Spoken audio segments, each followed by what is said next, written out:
మామూలుగా గృహిణి అంటారు కదా సార్, గృహిణి అనే విషయానికి వస్తే మీరు హౌస్ వైఫా అంటారు. ఎంత సులకనగా అంటారు సార్.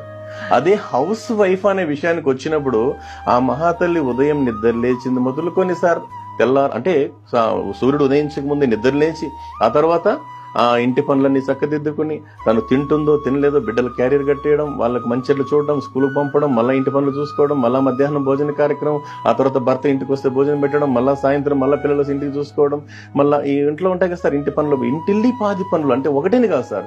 ఇల్లు శుభ్రపరచడం కావచ్చు, పాత్రగానులు అంటే సామాన్లు కడుక్కోవడం కావచ్చు, లేదా చాలా పని ఉంటుంది. ఇవన్నీ చేసిన తర్వాత అదే అన్నారు కదా సార్, మా గురువు నారాయణ స్వామి గారు చెప్తుంటారు మాటల సందర్భంలో, ఒక గృహిణికి జీతం ఎంత ఇవ్వాలంటే ఆ దేశ రాష్ట్రపతి కన్నా ఇచ్చే జీతానికన్నా ఎక్కువ ఇవ్వాలండి అన్నారు సార్. అది గృహిణి యొక్క గొప్పతనం సార్. సార్ మీరు చెప్పిన దాంట్లో ఇంకొక విషయం ఏంటంటే, కొంతమంది ఇంత ఇంటి పని చేసి కూడా ఆఫీస్కి వెళ్ళి కూడా పనిచేస్తుంటారు. అవును సార్.